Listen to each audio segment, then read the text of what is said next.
할렐루야. 아멘. 오늘도 이렇게 만사를 제쳐두고 또 위의 것을 찾으려고 이 예배의 자리, 이 은혜의 자리에 나오신 우리 성도님들을 사랑하고 축복합니다. 우리 앞뒤 좌우 성도님들 바라보시면서 한번 활짝 웃으면서 한번 인사해 볼까요? 잘 오셨습니다. 네, 사랑하고 축복합니다. 네, 맞습니다. 네, 제가 2주 전에 수요 예배 설교를 했습니다. 그때는 이제 골로새서 말씀을 저희 교회가 큐티를 하고 있기 때문에 골로새서 1장 15절 이하 말씀을 가지고 제가 예수님은 누구신가 라는 제목으로 설교를 했습니다. 그래서 기억이 나실지 모르겠지만 이 예수님을 믿어서 흑암에서 건짐을 받아서 이 아들의 나라로 옮겨짐을 받은 성도는 무슨 인생이라고 제가 했을까요? 두 글자입니다. 네. 우리 일부 예배 때 우리 권사님이 맞추시더라고요. 네? 맞습니다. 노난? 네, 맞습니다. 네.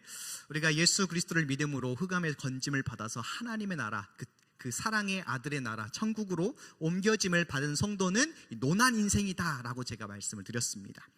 그렇습니다. 누가 뭐라고 해도 예수 믿는 자의 성도의 삶은 노난 인생입니다. 그런데 우리가 이제 한 가지 알아야 될 것은 이 노난 인생이라고 해서 이 땅에서 아무런 근심과 걱정과 아픔과 슬픔이 없는 정말 이 세상이 정의한 노난 삶이 아니라고 말씀을 드렸습니다. 그래서 예를 들어서 이스라엘 백성들이 이 흑암의 애굽 땅에서 하나님의 전적인 은혜로 모세를 통해 건짐을 받아서 여러분 곧바로 하나님께서 약속하신 가나안 땅에 들어갔습니까? 아니죠. 하나님께서는 40년이라는 광야에 이스라엘 백성들을 집어넣으셨습니다. 여러분 시편 90편 10절 말씀에 보시면 우리의 연수가 70이요 강건하면 80이라고 했습니다. 왜 하나님께서 인생의 반절이나 되는 그 긴 40년 동안 이스라엘 백성들을 광야길로 걷게 하셨을까요? 골로새서 3장 1절 2절 말씀 한번 우리 스크린을 보고 읽도록 하겠습니다. 시작.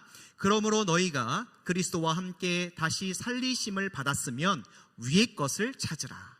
거기는 그리스도께서 하나님 우편에 앉아 계시느니라.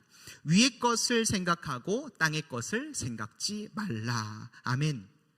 저를 한번 따라 하시겠습니다. 위의 것을 생각하고 땅의 것을 생각지 않기 위해서. 그렇습니다. 여러분 이스라엘 백성들은 더 이상 애굽에서 사는 노예가 아니죠. 이 땅에 소속된 자가 아닙니다. 이제는 아들의 나라인 천국 백성이기에 마땅히 어느 것을 생각해야 돼요?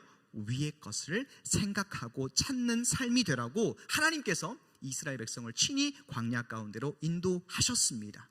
그리고 실제로 여러분 이스라엘 백성들이 매일 매 순간 무엇을 올려다봤습니까? 낮에는 구름 기둥을 올려다보고 밤에는 불 기둥을 올려다봤습니다.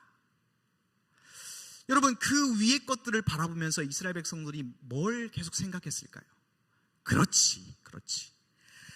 아무것도 없는 이 죽음의 광야에서 누구만 보면 믿음의 주요 또 온전케 하시는 이인 예수 그리스도를 바라보면 우리가 살 수 있구나. 그것을 깨닫게 되는 것입니다. 하나님 아버지께서는 바로 이 진리를 깨닫게 하시려고 예수 믿는 모든 성도들을요 광야로 친히 인도하시고 훈련하신다는 것을 여러분 꼭 기억하시기 바랍니다. 여러분 낮에는 정말 타 죽을 것 같고 밤에는 얼어 죽을 것 같은 광야를 여러분 누가 좋아하겠습니까? 좋은 경치도 마실 물도 또 먹을 음식도 없는 정말 있는 것이라곤 모래바람만 불어 제끼는 그 광야를 누가 걷고 싶겠습니까? 하지만 변하지 않는 하나님의 훈련 법칙은 당신의 사랑하는 자녀들에게 반드시 인생의 광야를 거치게 하신다라는 사실이에요. 우리 히브리서 12장 6절에서 8절 말씀도 함께 화면을 보시고 한번 읽어보겠습니다. 시작. 주께서 그 사랑하시는 자를 징계하시고 그의 받으시는 아들마다 채찍질 하심이니라 하셨으니 너희가 참음은 징계를 받기 위함이라. 하나님의 아들과 같이 너희를 대우하시나니 어찌 아비가 징계하지 않는 아들이 있으리요. 징계는 다 받는 것이거늘 너희에게 없으면 사생자요 참 아들이 아니니라. 아멘. 만약 우리 중에 예수님을 믿지만 정말 인생의 광야를 단 한 번도 만나지 못한 분이 계시다면 그분은 절대로 좋아하거나 부러워할 일이 아닙니다. 그런 분들은 하나님의 참 아들이 아닌 사생자일지도 모릅니다. 또한 성도들이 이 광야가 없고 훈련과 연단이 없는 이 편안한 인생을 사는 것을 원한다면 그것은 정말 하나님 아버지의 뜻과는 정반대로 가고 있다는 것을 여러분 기억하시기 바랍니다.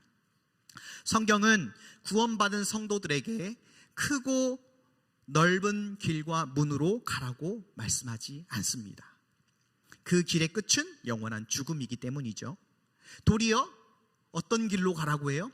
협착하고 아무도 찾지 않는 좁은 문, 좁은 길로 네 십자가를 지고 가라고 명령하십니다.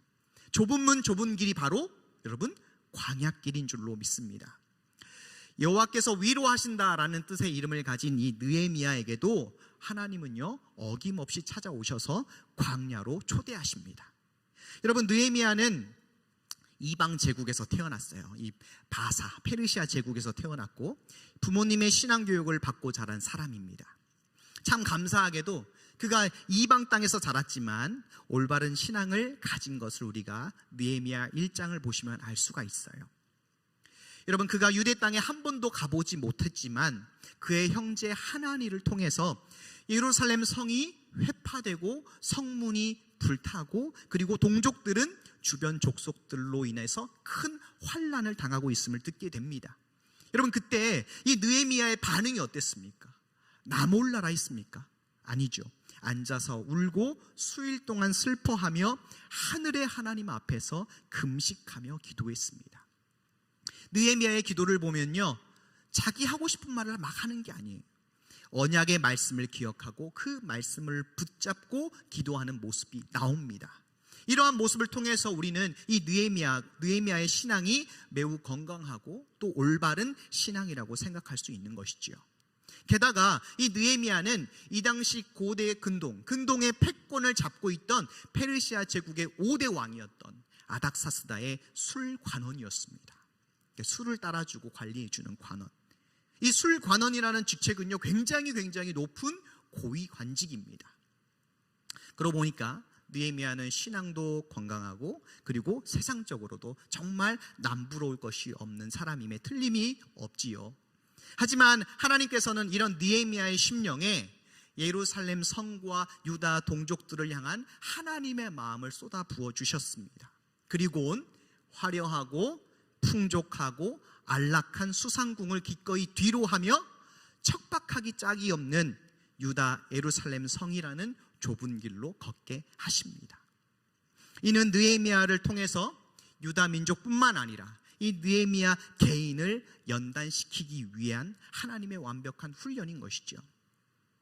느헤미야는 자신이 지금껏 가보지 못한 그리고 좀처럼 예측할 수 없는 이 예루살렘 성이라는 인생의 광야길 앞에서 놀라운 믿음의 고백을 합니다. 무슨 고백을 하냐면 내 하나님의 선한 손이 나를 도우십니다. 여러분, 이제 큐티를 쭉 해오셨으면 아실 거예요.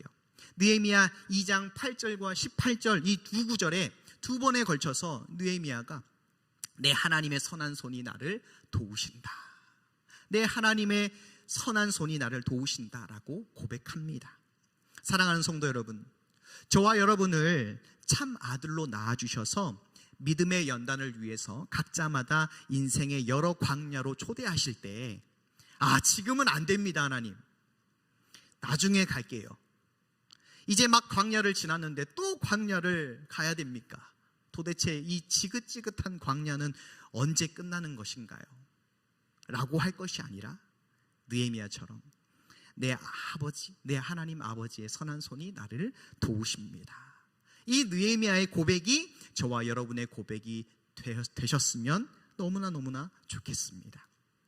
제가 이제 어젯밤에 또 행정실에서 제 책상에서 설교 준비를 하면서 이렇게 묵상을 하다가 이 부분을 이제 묵상을 하기 시작했었는데 그때 제 머릿속에 떠오른 찬양이 한 구절 생각났습니다. 만약에 느헤미야가 이 찬양을 알았다면 분명히 그 수상궁에서, 그리고 유다로 가는 그 광야 길에서, 또 회파된 예루살렘 성에서, 또 성문을 중수하고 성벽을 다시 쌓을 때 이 찬양을 정말 눈물로 불렀을 것 같아요. 우리 함께 주님여 이 손을 꼭 잡고 가소서 한번 시간 찬양하고 또 말씀을 듣겠습니다.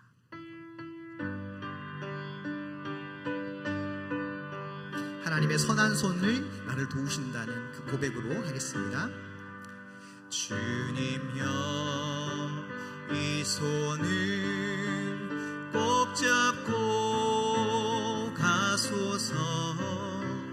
약하고 피곤한 이 몸을 고풍우 흑암속 해치사 빛으로 손잡고 날 인도하소서. 인생이 힘들고 인생이 힘들고 고난이 겹칠 때 주님여 날 도와 주소서. 외치는 이 소리 귀 기울이시사 손잡고 날 인도하소서. 외치는 이 소리, 외치는 이 소리 귀 기울이시사 손잡고 날 인도하소서.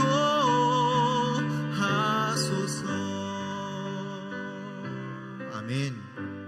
느헤미야가 정말 이 찬양을 알았으면요, 이 찬양 부르면서 예루살렘 성을 향해서 갔을 것 같아요. 여러분, 우리 하나님 아버지의 선한 손이 내 손을 꼭 붙잡고 도우시고 인도하십니다. 믿으십니까? 여기서 굉장히 중요한 영적 진리를 우리가 한 가지 깨달을 수가 있어요. 무엇이냐면 바로 우리 하나님 아버지는 우리를 절대로 홀로 광야에 보내지 않으신다라는 것입니다.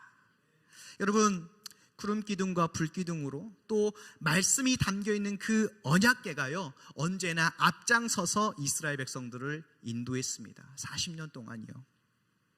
여러분, 우리 예수님께서 공생애를 시작하실 때 여러분 혼자 그 광야로 가셨습니까? 아니죠. 보혜사 성령님에게 이끌려서 광야로 함께 가셨습니다. 여러분, 저와 여러분도 마찬가지입니다. 예수님을 나의 구원자로 고백하는 자녀들의 심령 안에 누가 들어오십니까? 보혜사 성령님께서 내주하시고 인도하심으로 인생의 광야를 함께 하십니다. 게다가 여러분, 스지산성교회라는 신앙 공동체를 우리에게 주셔서 믿음의 형제 자매들과 함께 좁은 문 좁은 길을 걸어가게 하십니다. 여러분, 하나님의 선한 손이 느헤미야를 도우시니 너무너무 정말로 귀한 일이 생기죠. 무엇이냐면 예루살렘 성벽을 중수할 재료를요, 순탄하게 얻게 하십니다. 게다가 안전하게 유다로 갈 수 있도록 하나님께서 아닥사스다 왕의 마음을 만져주셔서 페르시아 군대 장관과 또 마병이 호익해 했습니다. 그런데 이제 여기까지는 굉장히 좋아요. 순탄해요. 하지만 이 불타버린 성문을 중수하고 무너진 성벽을 재건하기 시작할 때 역시나 여러분, 광야길이기 때문에 여러 가지 고난과 어려움이 몰려오기 시작합니다. 이 당시 사마리아 총독이었던 호론 사람 산발락과 또 그의 오른팔인 도비아가요, 성벽 재건의 소식을 듣고 이제 방해를 하기 시작합니다. 왜 여러분 이들이 방해를 했을까요? 바로 자신의 통치 영역이 이제 축소되기 때문입니다. 이제 페르시아 제국은 아수르 제국과 바벨론 제국과는 다르게 이제 각종 세금을 잘 바치고, 그리고 바벨론 이 페르시아 제국의 충성을 약속하면요, 어느 정도 자율성을 다 보장해 줬습니다. 그런 정책을 펼쳤어요. 그래서 사마리아 총독은 이제껏 유다 귀한민들을 다 사로잡아가지고 착취하고 빼앗아서 그것을 세금을 잘 내고 이들을 잘 군림하면서 살아왔는데 갑자기 이 수상궁에서 느헤미야라는 사람이 유다 총독으로 와서 예루살렘 성과 성벽을 다시 중수를 하니까 자기 통치 영역에 이제 깊은 태클이 들어왔다라고 여긴 것입니다. 그래서 오늘 본문 1절에서 3절을 보시면 산발락이 매우 크게 분노합니다. 유다 사람들을 이제 막 비웃기 시작해요.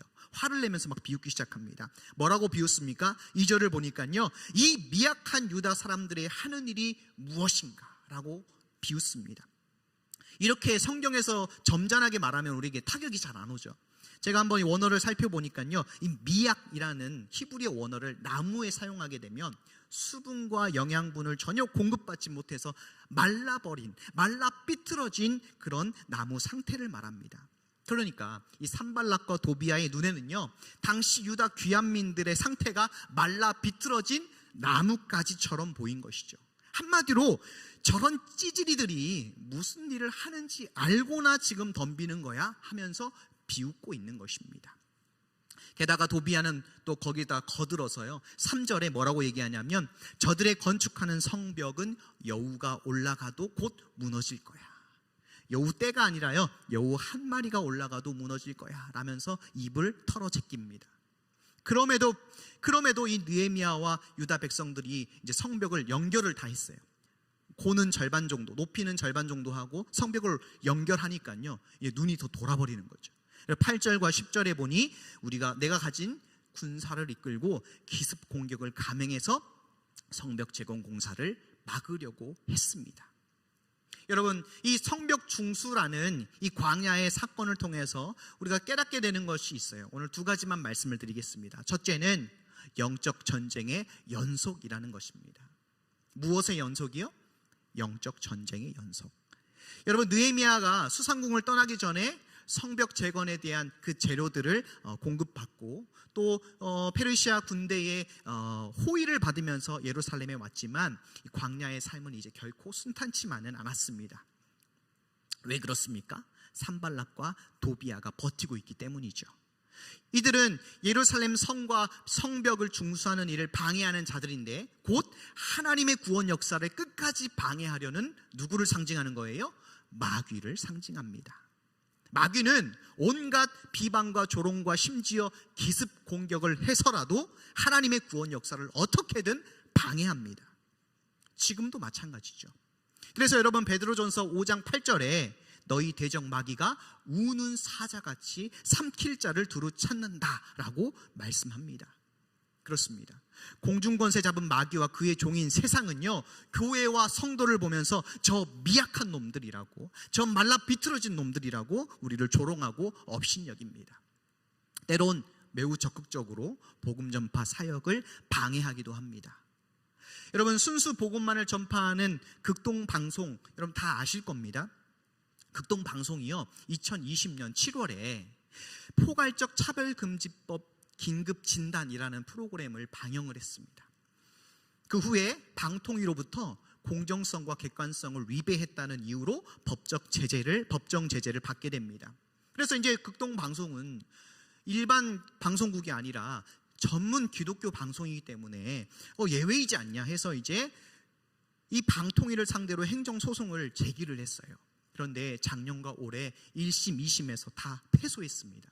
그래서 마지막으로 이제 대법원 재판에 최종 이제 항소를 했는데 결과가 나왔어요. 너무나 안타깝게도 최종 패소했습니다. 더 이상 이제 항소를 못 해요. 여러분, 극동방송은요, 우리나라뿐만 아니라 저 북한에도 복음을 전하는 그런 방송입니다. 북한뿐만 아니라 저 중국과 러시아, 온 세계 열방에 복음을 전하는 정말 그러한 중요한 복음의 통로의 역할을 하고 있어요. 정말 수많은 성도들이 그 극동방송을 통해서요, 그 영이 살아나고 저 북한 땅에도 정말 아무런 소망 없는 그 땅에 그 극동방송을 들으면서 버티는 성도님들이 많이 있다라는 거죠. 그런데 이 차별금지법이라는 악법을 통해서 그 하나님을 대적하는 시대에 직격탄을 맞으면서 지금 광야길을 걷고 있는 것입니다. 우리는 이 인생의 광야길에 하나님이 함께 하셔서 정말 불꽃 같은 눈동자로 우리를 지켜주시니 매 순간이 순탄할 것이라고 생각을 해요. 아니, 그렇게 믿고 싶어 합니다. 그런데 실제는 그렇지 않다는 것을 우리는 다 잘 알고 있죠. 극동방송이 최종 패소하는 것을 통해서 다시 한번 제가 깨닫게 되었습니다. 여러분, 이스라엘 백성들의 그 광야 생활과 느헤미야 성벽 재건의 과정을 한번 보십시오. 분명히 하나님의 선한 손이 함께 하시지만 때로는 수많은 크고 작은 난관을 만나게 됩니다. 산발락과 도비아와 아라비아 사람과 암몬 사람과 아스돗 사람들이 조롱하고 비웃고 엄포를 놓습니다. 심지어 12절에 보니까요, 그 대적에 사는 유다 사람들이 10번이나 느헤미야를 찾아왔대요.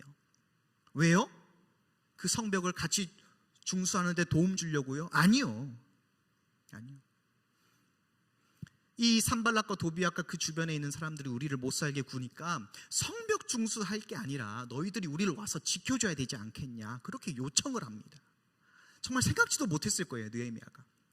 게다가 이제 성벽을 중수할 때 이제 막 그 주변 사람들이 막 이제 엄포를 놓고 군사를 모으고 쳐들어온다 만다 이 말들이 막 나오니까 이 일을 열심히 하고 있는 사람들이 어떻게 됩니까? 점점 마음이 붕 뜨는 거예요.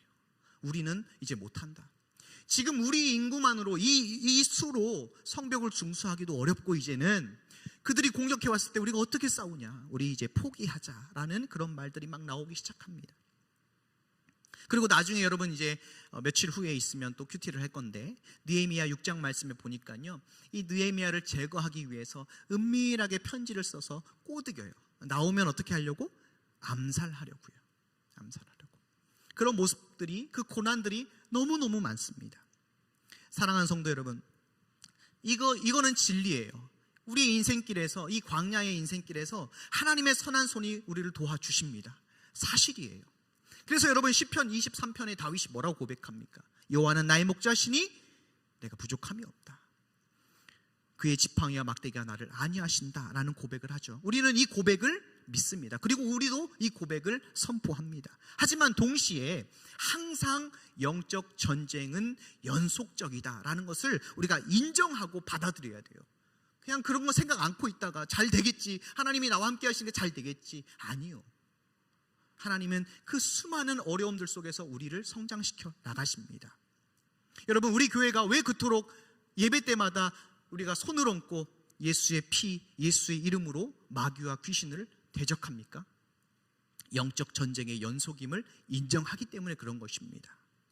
여러분, 베드로 사도를 통해서 하나님께서 명령하신 너희는 근신하고 깨어 있으라, 이 말씀에 우리는 잘 순종하고 있는 것입니다.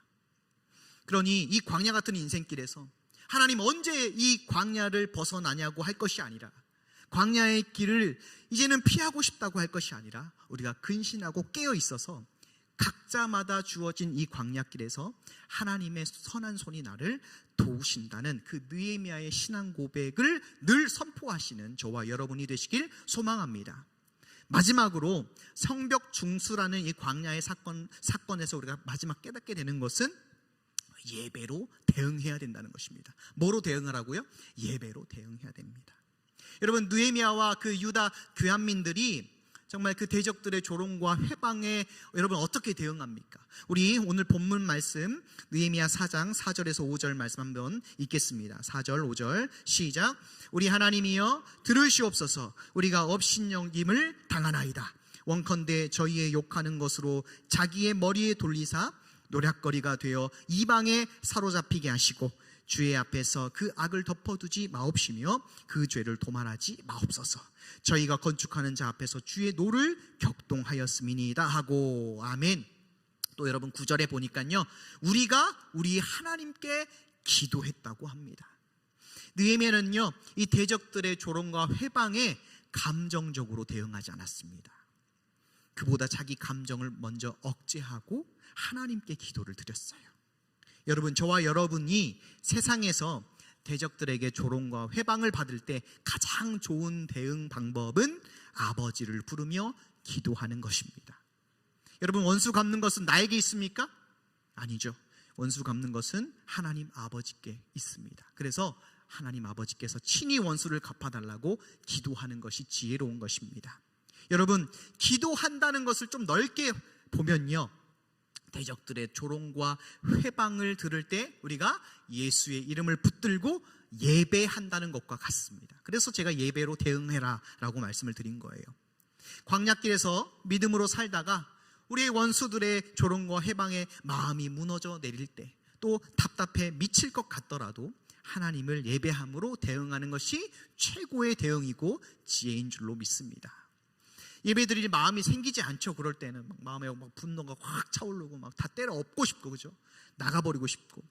그런데 여러분, 몸은 교회에 왔지만 말씀이 들리지 않는 상황이 있어요. 저도 있습니다. 하지만 기도하면서 마음을 추스리고 마음문을 열고 말씀을 듣기 시작할 때 성령님께서 하나님의 전신갑주를 입혀주기 시작하세요. 활을 하나하나씩 떼어주시고 전신갑주를 입혀주십니다. 여러분, 느헤미야가 감정적으로 대응하지 않고 이제 기도를 하면서 대응을 하고 이제 무엇을 하냐면요, 이게 굉장히 중요합니다. 무엇을 하냐면 9절에 보니까요, 파수꾼을 두어 주야로 방비하게 합니다. 또 여러분 13절을 한번 보시면 성 뒤에 낮고 넓은 곳에 백성을 그 종족에 따라 칼과 창과 활을 가지고 서게 했다고 했습니다. 무슨 말이냐면 기도하면서 동시에 무장을 하기 시작했다는 것이죠. 여러분, 우리도 똑같이 해야 됩니다.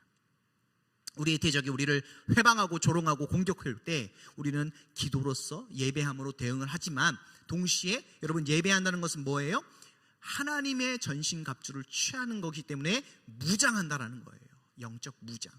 영적 전쟁의 연속이니까 영적 무장 당연히 해야 되는 거 아닙니까? 우리가 정말 신령과 진정으로 예배하면서 하나님의 전신갑주를 취하는 영적 무장을 해야 된다는 것입니다. 그러니 지금 이 자리에서 드리는 이 예배가요, 매우 중요한 예배예요. 제가 지난 주일날 제가 가지고 있는 고난이 있어요. 나중에 때가 되면 말씀을 드리겠습니다. 이번 주일날 12시가 돼도 잠이 안 와요. 새벽 예배를 가야 되는데 잠이 안 와요. 막 속에서 분노가 막 올라오고 막 왜 하나님께서 이런 걸 허락하셨을까? 이런 광야길을 허락하셨을까? 막 이렇게 이해가 되지 않고 어려우니까 잠이 안 와요. 침대에 이리 뒤척 저리 뒤척 하다가 마지막 생각의 끝이 어디까지 가냐면, 내가 이 사역을 그만둬야겠다. 여기까지 와요. 제가 목사 안수를 오래 받았잖아요. 4월달에 받았잖아요, 제가. 근데 몇 개월 지났어요. 3개월 됐는데 사역을 그만둬야겠다. 여기까지 결론이 오게 돼요. 그 감정적으로 대응하면 그렇습니다. 그러면서 포도시 눈을 떠서 이제 주일날 새벽 예배를 드리고 이제 일부 예배를 드리고, 일부 예배 때도 참 이제 은혜가 많이 됐어요. 근데 제가 참 많이 더 이렇게 은혜를 받았던 거는, 제가 이제 학생의 담당이기 때문에 학생의 설교를 해야 되잖아요. 근데 여러분, 그 마음으로 설교를 할 수가 없어요. 그래서 기도해서, 하나님, 저 이 마음으로는 안 됩니다. 저 그거 이제 생각하지 말고 제가 이 시간 정말 하나님 앞에 우리 학생들과 함께 뜨겁게 찬양하고 말씀 전하게 해주십시오. 기도하고 이제 막 찬양도 엄청 크게 하고, 일부러 찬양도 크게 하고, 막 손도 들고 막 기도도 막 우렁차게 하고, 그렇게 하고 말씀을 막 열정적으로 정했어요. 근데 말씀을 전할 때 제 마음이 풀어지는 역사가 있는 거예요. 시원해져요. 그 문제, 광야길은 여전히 있어요. 광야의 문제는 여전히 있는데 그것이 너무너무 이제 그 생각이 안 나는 거죠. 그러면서 너무 기쁨이 넘치고, 하나님이 이렇게 나를 이런 찐따 같은, 찌질이 같은 이 미약한 나를 불러주셨으니 내가 어떻게든 한번 버텨봐야겠다. 광야길을 끝까지 한번 버텨봐야겠다. 이런 마음이 들었습니다. 네, 이런 일부 예배 때는 얘기 안 해줬어요. 2부 예배 때만 제가 특별히 해드리는 거예요. 아무튼 여러분, 우리가 매주 이렇게 드리는 수요 예배, 금요 미랄 기도회, 주일 예배가요, 그냥 자리에 앉았다 가는 그게 아니에요. 우리가 영적으로 무장되고 정말로 우리가 감정적으로 대응할 게 아니라 기도로 대응함으로써 우리가 사는 거예요. 우리도 살고 내 주변 사람도 살리는 그런 일임을 여러분 기억하시기 바랍니다. 이제 말씀을 맺겠습니다. 하나님의 자녀요 성도들에게 광야길은 마땅히 걸어야 할 좁은 문, 좁은 길입니다. 이를 통해서 하나님 아버지께서는 저와 여러분의 믿음을 이제 연단시키시고, 그리고 위의 것을 계속 바라보도록 하십니다. 각자마다 이 광야길을 걷게 하실 때 영적 전쟁의 연속임을 여러분 좀 아시고 그냥 받아들이시고, 감정적으로 욱하지 마시고 대응하지 마시고 예배를 통해서 내가 영적 무장을 취하고 이 믿음의 경주를 끝까지 완주하시는 저와 여러분이 되시길 예수님의 이름으로 축복합니다. 아멘. 이 시간 우리 한 번 더 주님여 이 손을 찬양하시고 우리 한번 기도 한번 해보도록 하겠습니다.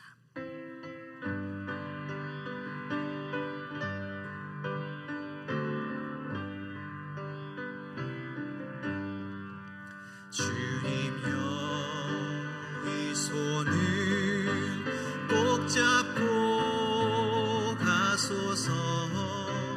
약하고 피곤한 이 몸을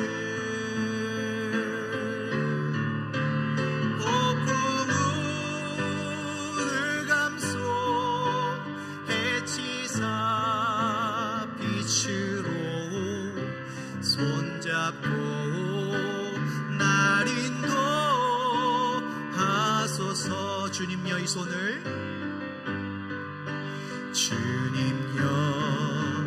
이 손을 꼭 잡고 가소서.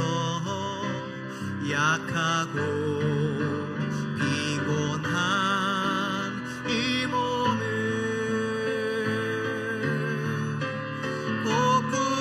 폭풍을 감소 해치사 빛으로 손잡고 날 인도하소서.